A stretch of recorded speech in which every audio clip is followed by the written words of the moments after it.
Hey guys, it's Kat. So I'm currently in my new location. It might be a little bit quieter now. So let's start with what chapter am I even on? What chapter am I on, guys? I don't even know anymore. It's been so long since I've recorded. And knowing me, I didn't put my bookmark. Oh, nope, found my bookmark. We are in chapter 7. Chapter 7. Yes. So, let's get on with it, shall we? Here is Mercedes Lackey's Magic's Pawn, Chapter 7. Hey guys, it's Kat. So, this is the second part of this recording. If you can hear my fan and my music going on in the background, don't be alarmed. I'm just playing the piano, guys, and I have a little fan going on in the background. Because it's hot. In my dorm room. It's hot. It really is. So, here's part 2. Okay, so I'm sorry if you hear a really annoying squeaking in the background. It is something with my vents. Like, I really don't know if you can hear it. But it is something with the air conditioning of this building. It squeaks. And there's nothing I can do about it. So, if you hear running, kathunking and locking of doors, I live in a suite with 3 other people. So, I live in a big dorm building. So, there's people outside. Not necessarily right now, and not necessarily close to me. But if you hear people, don't be alarmed. Okay. Got that out of the way. 7. Townsville sprawled in his favorite chair and watched Vaniel restringing his lute, sitting cross-legged on the bed. Candlelight reflected in a honey-colored curve along the round belly of the instrument. Is it time? He wondered. He plays for the girls, but they don't matter. He doesn't care if he plays well or badly for them. Will he play for someone he loves? Someone who does matter? Can he? Has he recovered enough? Only one way to find out, though. Ashke, he said quietly, extending his little gift of empathy as far as it would go. Van lifted his head from his work. He looked rather comical with the old strings dangling from his mouth, like the feelers on a catfish. He replied. When you get Woodlark in tune, would you play for me? Daniel froze. Tylendale felt the startlement and the ache and reacted to them. Please, I'd like it. Vaniel took the strings out of his mouth, and Tylendale could sense his withdrawal. Why? He asked bitterly, his eyes shining wetly. There's dozens better than I am right here in Bardic. Why listen to a half-crippled amateur? Tylendale restrained his natural reaction, which was to go to him, hold him, ease his hurt that way. That would ease it all right, but it wouldn't cure it. Because you aren't half-crippled anymore, he replied. Because you aren't an amateur. You're good. All the bards say so. But not good enough to be one of them. Vaniel turned away, but not before Tylendale saw tears in his eyes and felt the anguish. That's not true, he insisted gently. Look, Van, it's not that you aren't good enough. It's that you just don't have the gift. Can a blind man paint? Vaniel shook his head, and Tylendale could sense his further withdrawal. It's not the same thing, he said tightly. The blind man can't see a painting, but there's nothing wrong with my ears. Tylendale searched for something that might reach this wounded corner of his beloved, and finally found it. Ashke, why do you think there are minstrels trained at Bardic? Why do you think that people welcome minstrels when there are bards about? He'd asked that same question of Breda, who had all 3 bardic talents, the gift, the skill, and the creativity. Her answer had been enlightening. Vaniel shook his head, still tightly bound up inside himself. Because there aren't enough bards to go around, just like there aren't enough heralds or healers.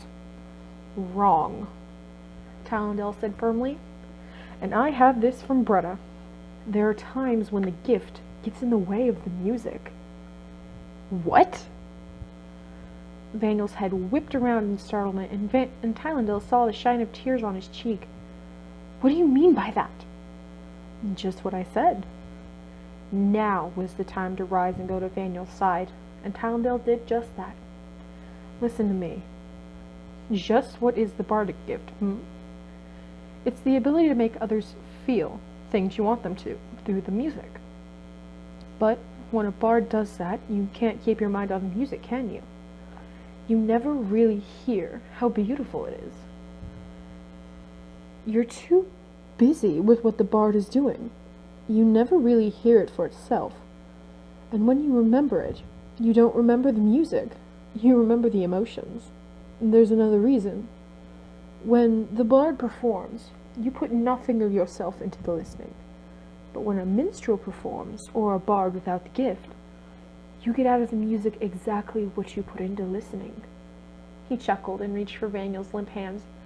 Bretta said that in some ways it's a little like making love with a paid courtesan or your lover. Your lover may not be as expert, but the experience is a lot more genuine. Bretta said that? Vaniel faltered. In her cups, yes. He didn't add that it had been here, in Seville's quarters, the evening she'd tested and failed Vaniel.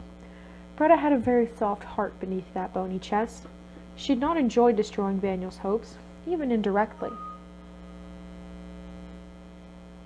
They do say that there's truth in the bottom of every wine bottle. He paused and raised one eyebrow at his lover. She also said that if you weren't your father's heir, they'd snap you up so fast you'd leave your boots behind. She did. He could feel Vaniel uncoiling from around that lump of hurt. She did. He picked up the lute and put it back in Vaniel's hands. And since my personal preference is not for courtesans, however expert, will you play for me? Just... Vaniel swallowed, and finally met his eyes. The hurt was still there, but already fading. Just let me get her in tune. To Vaniel Ashkevron, from Lord Within Ashkevron. Greetings. I have received good reports of you from Harold Seville, except for the instance of your quarrel with her protege. While I cannot condone your actions, I can understand that it may be irritating to share the same roof with the young man. You must keep your temper and not provoke him further, as it is obvious that he cannot be relied upon to keep his. I am also given to understand that you have abandoned your pretensions as a musician and relegated such nonsense to its proper place. An amusing hobby, no more. I am pleased with this development. It seems to me that this evidence of maturity and acceptance of your proper place in life, and I have sent a small token of my approval, inscribed by Father Laren Benvie, by my hand and seal, Lord Within Ashkevron. To Lord Within Ashkevron, from Vaniel Ashkevron. Greetings. I have received your letter and your token, for which my thanks. I am endeavoring to follow all of Harold Seville's instructions to the best of my ability. I have found her to be a wise and knowledgeable mentor, and hope to better please her in the future. By my hand, Vaniel Ashkevron. Dearest son, I pray with all my heart that this finds you well, and that you were not hurt by that brutal boy. I feared that something of this nature would occur from the instant your father told me of this foolish scheme, and have had dark and fell dreams from the moment you departed. Seville is plainly not to be relied upon to keep her creatures in order. I pray you, do not provoke the barbarian further. I am endeavoring to persuade your father to fetch you home again.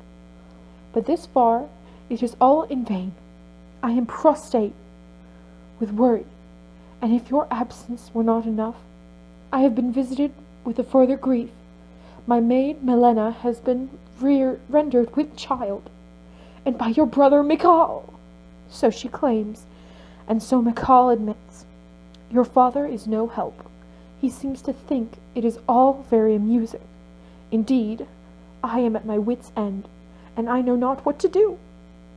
But even in my extremity, I have not forgotten my beloved child, nor that your birthday is this very day. I enclose a small token, all that I could manage, and not nearly your desert. I beg you that if you are in need, that you will tell me at once. I shall manage something more from your father, hard-hearted as he is. Your loving mother, Lady Teresa Elena Brandywin Ashkevron. Purple ink, Towndale said incredulously, looking over Vaniel's shoulder. Am I really seeing purple ink? And pink paper? Costs a fortune, and it's all she'll use, Vaniel answered absently, pondering how to reply without setting his mother off again. The pink page lay on the blotter of his desk, its very existence a maternal accusation that he hadn't written since he arrived here. Beside it were 2 piles of silver coins, absolutely equal in value. One reward for beating up a pervert, one consolation for getting beat up by a pervert. He sighed. Gods, there are times when I wish I was an orphan. May I? Towndale asked. Vaniel shrugged. Go ahead. You'll encounter her eventually, I'm sure. You ought to know what she's like. Towndale worked his way through the ornamented and scrolled calligraphy and gave it back to Vaniel with a grimace that said more than words could have. You think this is bad? You should see the letters she writes to friends, or worse, people she thinks have slighted her. 3, 4, and 5 pages, purple ink and tear blotches, and everything capitalized. He sighed again, and appalling grammar. When she gets really hysterical, she goes into formal mode, and she cannot seem to keep her these and thous straight. He contemplated the letter for a moment. What's really awful? She talks like that too. Towndale laughed, threw himself down on the bed, and got back to the book he'd been reading. Dear Mother, I really am all right. Please don't worry about me. Worry about yourself. If you don't take care of yourself, if you let your fine sensibilities get the better of you, you'll make yourself ill. Seville is quite kind, and the problems I had with Towndale have been taken care of. Every rumor that comes out of this court is an exaggeration at best and an outright lie at worst. So pay no attention to what your friends are telling you. I am sorry to hear about Malena. This must be a terrible burden for you. Your present was very kind, and very much appreciated, and far in excess of my needs. I love you, and I think about you often. Be well, Vaniel. Dear Vaniel, what in havens is going on? Are you all right? If it's unbearable, for the God's sake, let me know, and I'll lead the 7 Cory swordsmaids to your rescue. They're dying to play avenging angels, although, given their figures, it's more like avenging angles. All my love, Lissa. Vaniel laughed aloud and passed the note to Towndale. Towndale grinned broadly and handed it back to him. Now this is the one I like. What's my chances of meeting her? Pretty good. Vaniel replied, stretching. Once the secret's out about us, Father will disinherit me, Mother will have vapors, and Lissa will show up, sword in hand, to defend me from Father's wrath. She's gotten a lot spunkier since she went over to the Corys to foster. Lord Trevor has just about promised her a commission in the Guard, which he can give her since he's in charge of the recruitment of the Guard, Towndale said thoughtfully. Is that your last letter? One more after this. Dearest Lissa, don't worry, it's all right. I'm fine, and I'm happier than I've been in my life here. Seville is on my side against Father, and some of what you've been hearing is to keep him happy. Trust me, it really is all right. I love you, and I miss you. Van. To Vaniel Ashkevron from Evan Lishara. Greetings. I believe we have mutual interests, and I would be honored and pleased if we could meet to discuss them. I am at your disposal any evening. By my hand and seal, Evan Lishara. Lendl, Vaniel said slowly, sorely puzzled by this last note, which had been delivered to the suite by a page that very afternoon. Who is Evan Lishara? Tallendale paced the confines of the bedroom, as restless as a caged wolf. Seville thought both of them were in here. He hadn't told her that Vaniel had slipped his leash to go see what Evan Lashara wanted. He glanced over at the time candle. It hadn't burned down any since the last time he looked at it. I shouldn't have let him go. If Lashara figures out that the fight was all a ruse. Up and back, up and back. It was damned hot for an autumn night. Or was it being on edge that was making him sweat? His scalp prickled, and he felt a headache beginning just under his right eye. Shadows cast by the light of the time candle danced and flickered, shrank and grew. If he figures out the game we're playing, he'll be able to use blackmail on Van against me, and me against Staven. Oh, gods, I shouldn't have let him go. I should have told him to ignore Lashara's invitation. The creak of the garden door broke into his worries, and his tensions evaporated when Vaniel slipped in from the darkness and latched the door behind himself. Ashke, Tallendale began, then hesitated, seeing the troubled expression in Vaniel's eyes. He's a damned persuasive man, this Lashara, Vaniel said softly, setting himself in the chair in front of the cold fireplace. That's why he's here. Tallendale replied grimly. It's the Lashara counter-move to my being here. Since they can't buy into the heralds, they've sent one of their kin with the sweetest tongue to get the ear of the queen, if he can. He says he's got it. He said a lot of things. Lendl, there was an awful lot of what he said that made sense. Of course there was, Tallendale interrupted. I'll be willing to bet that half of what he told you was the absolute truth, even by my standards. It's the way he said it, the context, and what he was prompting you to infer from what he told you that counts. You ought to know yourself, from what you've been writing home, that the best possible lie is to tell only the truth, just not all of it. But Lendl, Vaniel still looked uncertain. Lendl, he says his people have been willing to settle for months now, a settlement that the queen approves, and yours refused to go along with it. He didn't tell you what that plan was, did he? Vaniel shook his head. To marry my 30-year-old maiden cousin, who's never been outside of a cloister, to a 50-year-old lecher, take Staven out of being Lord Holder and put her in, he said savagely, which effectively means putting him in, since there's no way she'd ever be able to stand up to him. She'd dry up and blow away the first time he spoke harshly to her. That's the Lashara notion of an equitable settlement. He glared at Vaniel, angry and a little hurt that Vaniel would even consider taking Evan Lashara's word as the whole truth. He's using the fact that Staven's only 17 as a way to imply that he's incompetent, too young to make any kind of rational decisions. And a lot of the powers at court, being old goats themselves, are buying into the idea. After all, 17's only enough to be told you have to go fight and die for something. It's not old enough to have any say in the matter. Vaniel's eyes had gotten very distressed, and he had shrunk back into the chair as far as he could. Lendl, he faltered.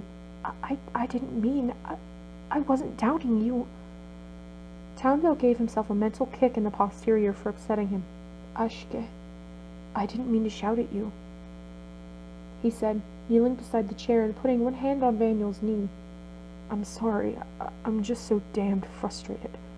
He can say any damned thing he wants, and because I'm a herald trainee, I can't even refute him.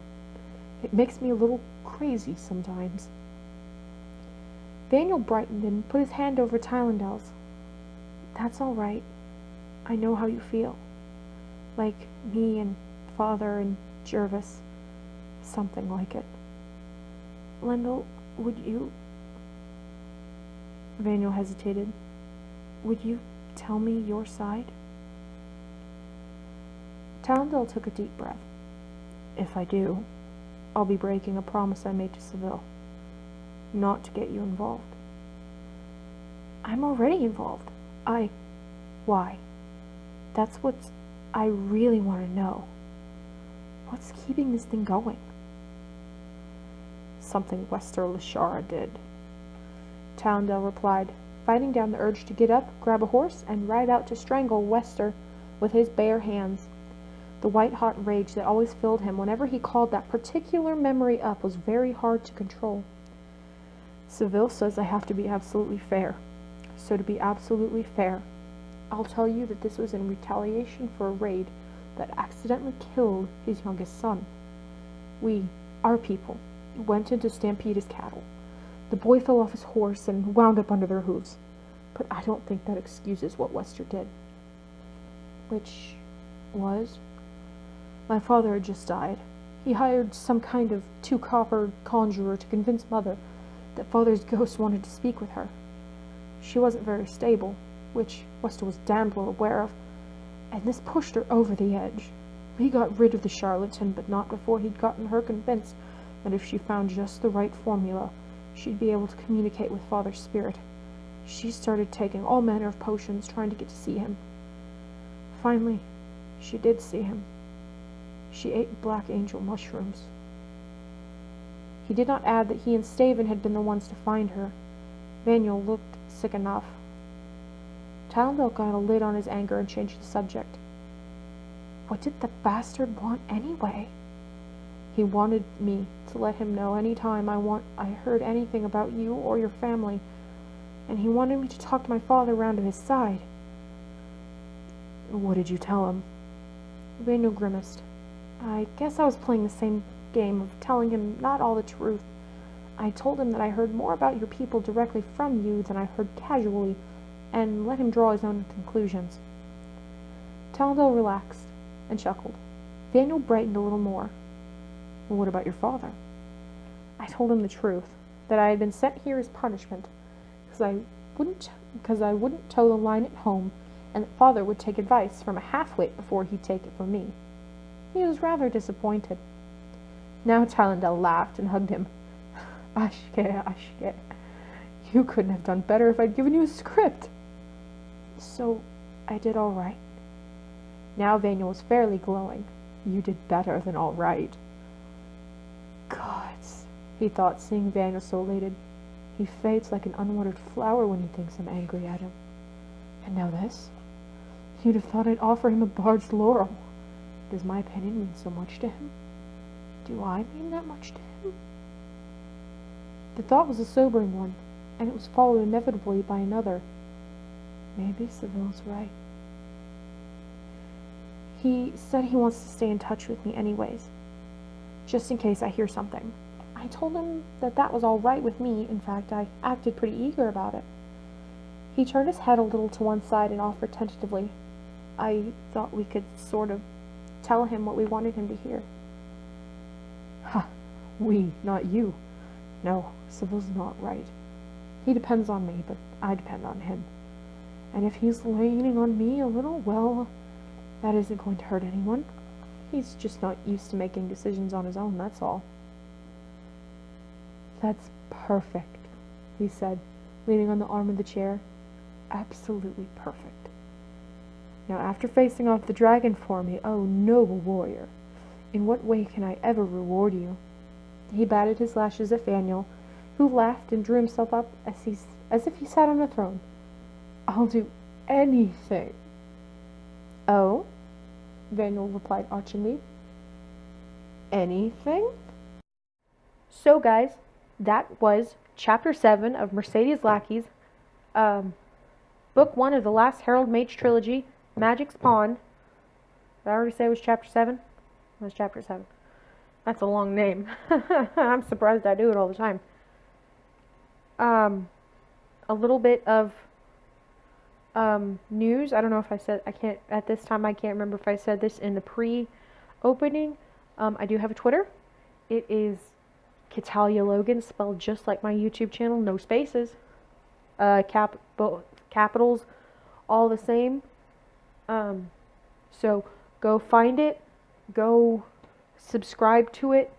Once I have more followers, or any followers, I'll actually start posting when, chapters will be given.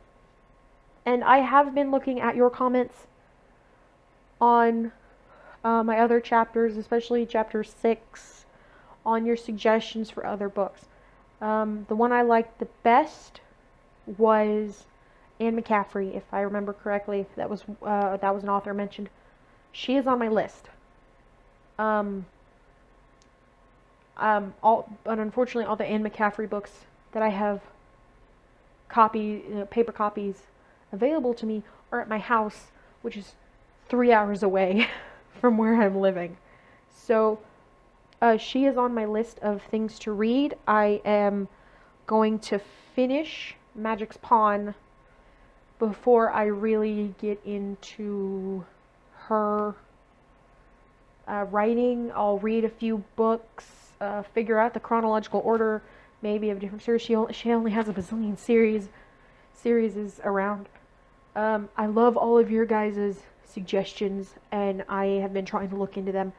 But I do think Anne McCaffrey is going to be another author that is going to be put on my list of things to read. But I would like to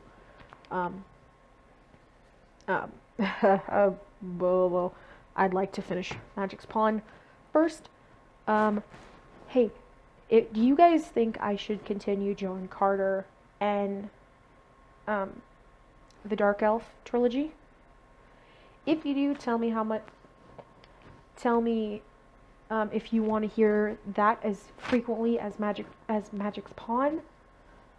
So, this is like a 3-minute long post. So, don't forget to like, subscribe if you haven't already. Tell a friend to come listen and have them subscribe. And have that friend tell a friend. Comment with what you think of my videos. I know they're not the best, but I'm trying. And hey, I'll see you next time. Bye-bye. The scream went on and on, filling the entire universe with pain and loss. An unbearable pressure rose around them and shattered. All in the moment, the eternity of that scream. The still air churned and began pummeling them with fists of heat and turbulence. Gala scrambled to her feet. Vaniel caught and held his lover, trying to support him as he thrashed in uncontrolled spasms. Talendel's forehead cracked against the bridge of his nose, and he saw stars and tasted blood, but gritted his teeth against the pain and held on. A gale-force wind sprang up out of confusion and chaos, and went howling about them, moving outward in a spiral, nearly tearing the clothes from Vaniel's body as it passed. Talendel was glowing. Angry red light pulsed around him. In it, Vaniel could see his face set in a mask of madness. His teeth were clenched in a grimace of pain, and there was no sense in his eyes, no sign of intelligence. The trees closest to them literally exploded in a shower of splinters. Those farther away spasmed in convulsions, much like Talendel's, before they began tearing themselves apart. The wind picked up in strength. Trees farther away began thrashing, and the wind spiraled outward a little farther than it had a moment before. The light surrounding Talendel, and now Vaniel, throbbed, ebbing and strengthening with each paroxysm of his body, and something frighteningly like lightning was cracking off the edges of that glow, striking at random all about them. Where it hit, the effect was exactly like natural lightning. Trees split, and the ground was scorched and pitted. The wind was scouring the earth bare, making projectiles of dead needles and bits of wood. Even the ground was shuddering, heaving like a horse trying to throw a rider. Vaniel held Talendel as tightly as he could, looking wildly about for Gala. Finally he saw her, off on the edge of the circle of chaos. She too was glowing, bluely. The edge of her glow seemed to be deflecting the debris and lightning, but it looked as if she was unable to do anything. Not that she wasn't trying. She stretched her neck out towards her chosen, her eyes bright and terrible with distress. But all she seemed to be able to do was shield herself. She couldn't even get near them. "Gala!" Vaniel shouted, over the screaming of the wind, restraining Vaniel as his lover spasmed in another convulsion. "Get help! Get Seville!" He couldn't think. If Gala were helpless to do anything, Seville was the only possible source of aid. She shook her head, tried to force her way through the gale toward them, but was actually pushed back by whatever force was controlling the raging wind. She tried twice more. Twice more she was shoved farther back, as the circle of destruction grew. Finally she reared, screamed like a terrified human, and pivoted on her hind feet, and sprang off into the darkness. Daniel closed his eyes and clasped Tallendale against his chest, trying to protect him from the wind, trying to keep him from hurting himself as he continued to convulse. He was well beyond fear, his mind numb, his mouth dry, his heart pounding, praying for an end to this, praying for help. He couldn't think, couldn't move. All he could do was stay. I know I'm here, he thought, as hard as he could, hoping somehow that Tallendale would hear him. Wendell, come back to me. The trainee spasmed once more, his back arching, and suddenly it was over. The light vanished, and with it, the wind. The ground settled, and there was nothing but a deadly silence, hollow darkness, and the weight of his lover's unmoving body in Daniel's arms. Wendell? He shook Tallendale's shoulders and bit back a moan when he got no response. Oh, God.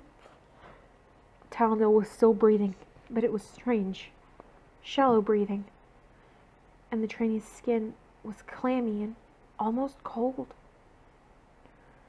A moment later, Seville and two other heralds came pounding up on their companions, mage lights glowing over their heads. By their light, Daniel could see that Tallendale was limp and completely unconscious, his head lolling back, his eyes rolled up under half-open lids. He swallowed down fear as Seville slid off Kellen's back, without waiting for her to come to a full stop, landing heavily and stumbling to them. As the light of the pulsing balls strengthened, Daniel saw with shock that there was not so much as a single pine seedling left in what had been a healthy grove of trees. I don't know what happened, he stuttered as Seville went to her knees beside them, pulled open Tallendale's eyelids and checked his pulse, her face gray and grim in the blue light of her globe. The other two heralds dismounted slowly, looking about them at the destruction with expressionless faces. He was all right 1 minute, and then, Aunt Seville, please, I didn't do this to him, did I? No, lad, she said absently. Jason, come over here and confirm, will you? The taller of the two heralds knelt beside Seville, and made the same examination she had. Backlash shock, he said succinctly. Bad. Best thing we can do for him is get him in a bed and put someone he trusts with him. What I thought, she replied, getting to her feet and motioning to the older herald to come help Jason take the unconscious trainee. No, Daniel, it had nothing to do with you. She finally looked at him. Did you know your nose is broken? It is, he replied, mind still fogged with fear for Tallendale. It is. Hold still. Jason's got just enough of the healing gift to do something. The tall, bleached-looking herald freed a hand from his task just long enough to touch his face. There was an odd tugging sensation, and a flash of pain that set him blind for a moment. Then, numbness. Seville looked him over briefly. Good enough. It'll hurt like hell for the next few days, but it'll heal up straight. We'll wash the blood off your face later. Jason, Rolf, get Lendl back to my quarters. There isn't anything a healer's going to be able to treat. We'll take care of him ourselves. Aunt, please. What happened? He staggered over to his feet, holding Tallendale's hand tightly as the other two picked him up, still limp as a broken doll and showing no signs of consciousness.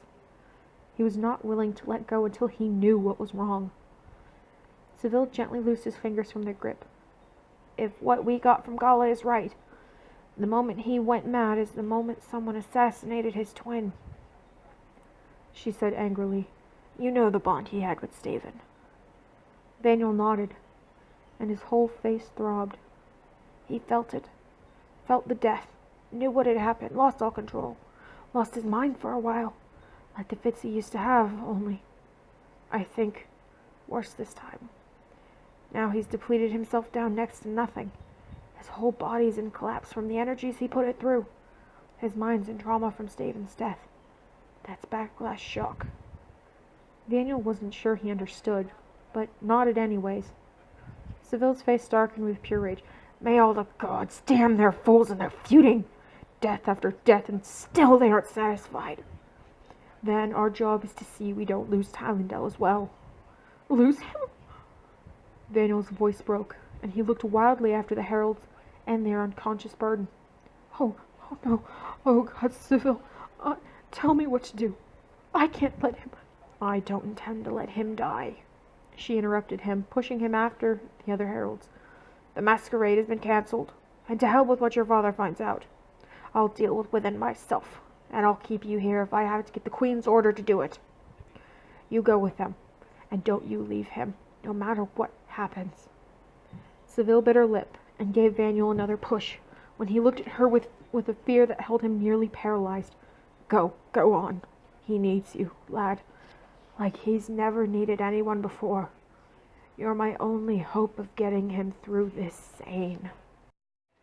The two heralds that Seville had called Jason and Rolf got Tylendale stripped and into bed without the trainee giving any sign of returning consciousness. Vaniel hovered at the edge of the room, his hands clenched, his face throbbing and feeling as if it were nearly as white as Tylendale's. When they left, after giving him more than one dubious and curious glance, he installed himself in a chair at Tylendale's side, took his lover's limp, cold hand in his own, and refused to be moved. He stayed there for the rest of the night, unable to sleep, unable to think clearly. Tylendale looked ghastly. His skin had gone transparent and waxy. There was no muscle tone in the hand Vaniel held, and the only thing showing he was alive was the shallow movement of his chest as he breathed. Seville looked in once or twice during the night, but said nothing. Marduk came in at dawn to try and persuade him to get some rest, but Vaniel could only shook his head in stubbornness. He could not rest until he knew that Tylendale would be all right. Seville left for a council session, probably dealing with the feud, right after sunrise. With some reluctance, Marduk and Donnie departed for their lessons a couple candle marks later. When Marduk failed to convince Vaniel to rest, Donnie had tried to talk him into some food. He had refused that as well, suspecting that, with all the best intentions in the world, she might have slipped something into it to make him sleep. "Lendl, they've gone," he said when he heard the door open and close, just to have some other sound in the room besides Tylendale's breathing. "It's just you and me, Lendl. You have to come back. Please, I need you. Lendl." He laughed, right on the edge of hysteria. "Look, you know yourself that I'm too far behind on my history for Marduk to help me." He thought, maybe. He saw a flicker of response. His heart leapt. He continued talking, coaxing, reciting bits of Tylendale's favorite poems, anything to bring him out of that unnatural sleep. He talked until his mouth and throat were dry, talked his voice into a harsh croak, left just long enough to get water and returned to begin the monologue again. He lost track of what he was saying. Somewhere around mid-afternoon he was vaguely aware of someone checking on them, but ignored the other presences to keep up the flow of words, for by afternoon there was no doubt there was some change going on in Tylendale's condition, and for the better. He didn't know if it was the talking that was doing it, but he couldn't take any chances.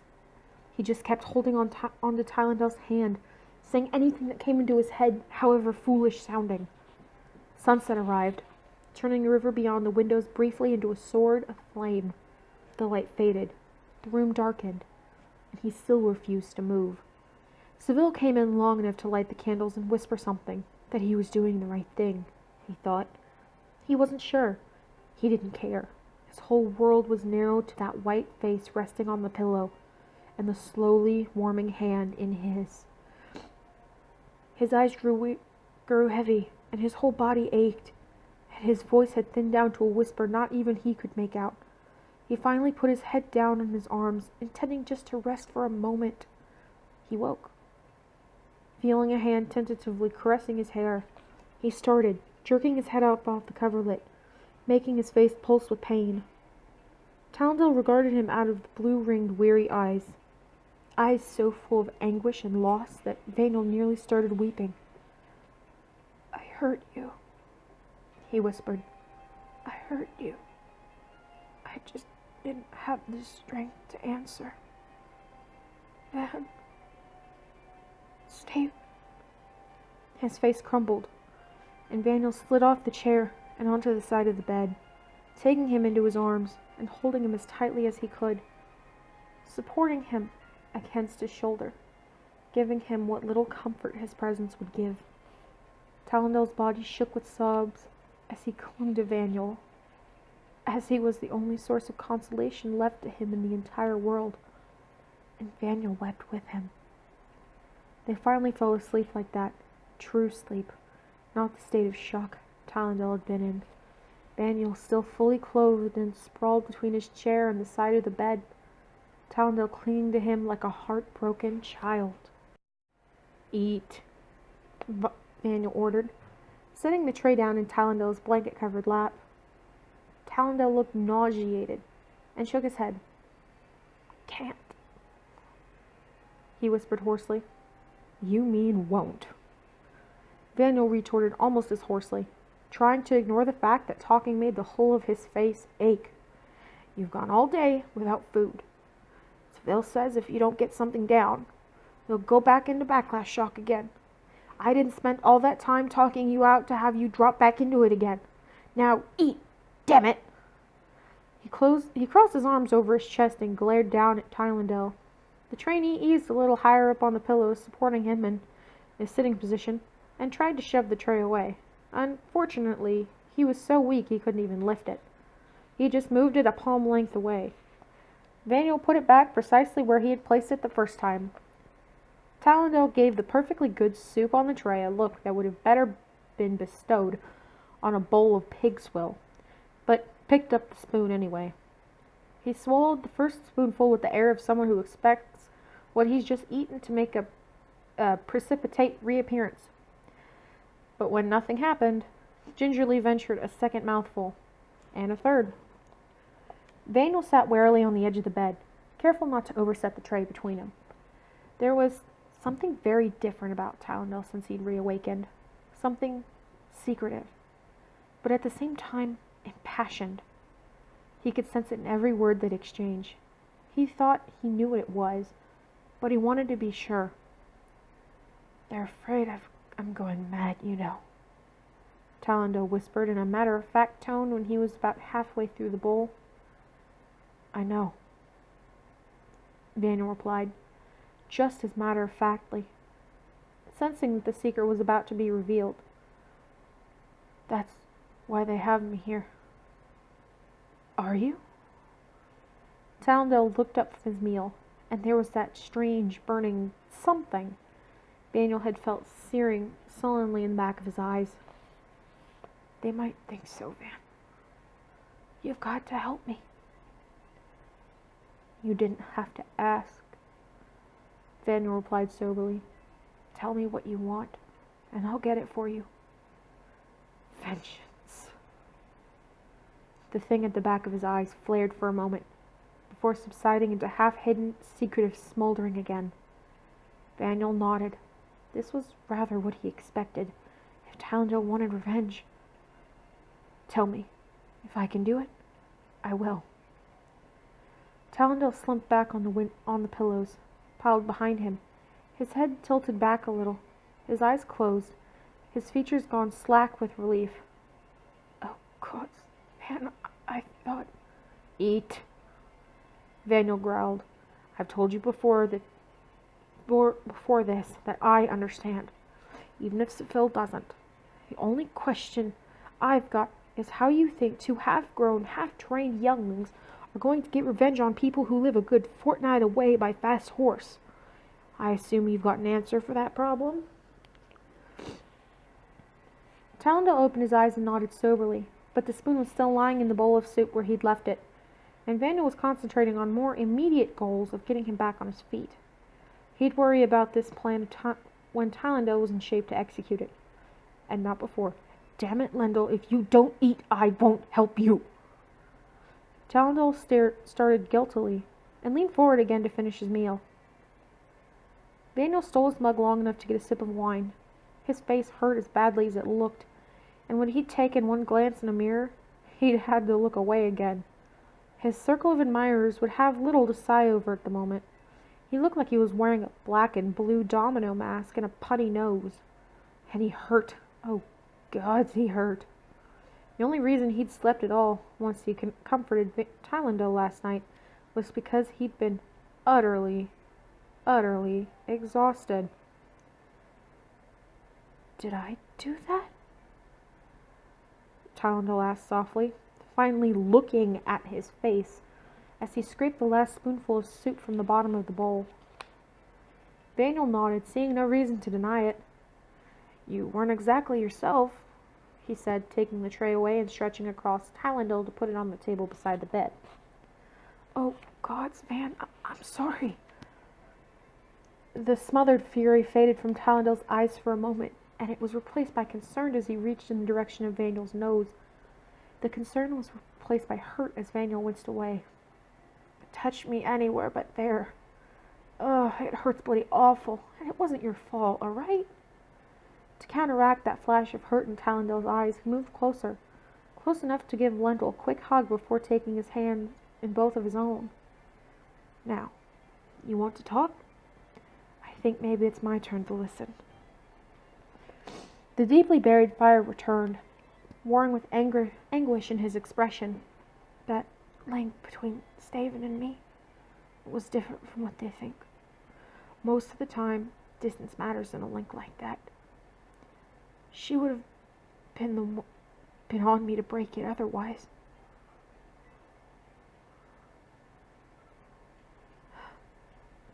He tensed and closed his eyes. Vaniel held his hand a little more tightly.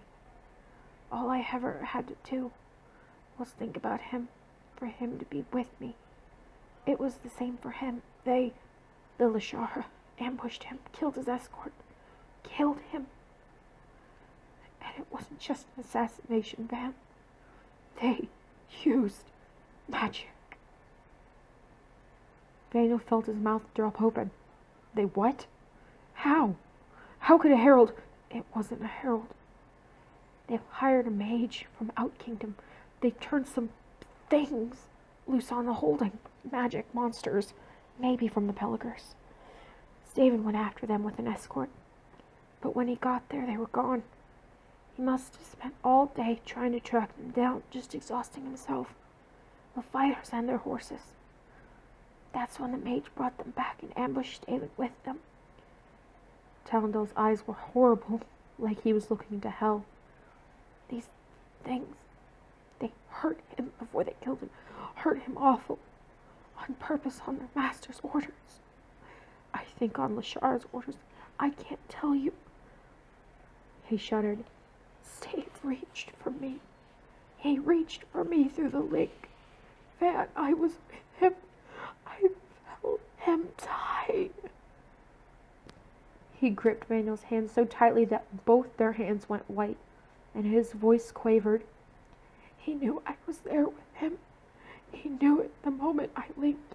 Thank the gods, he knew he wasn't alone. But the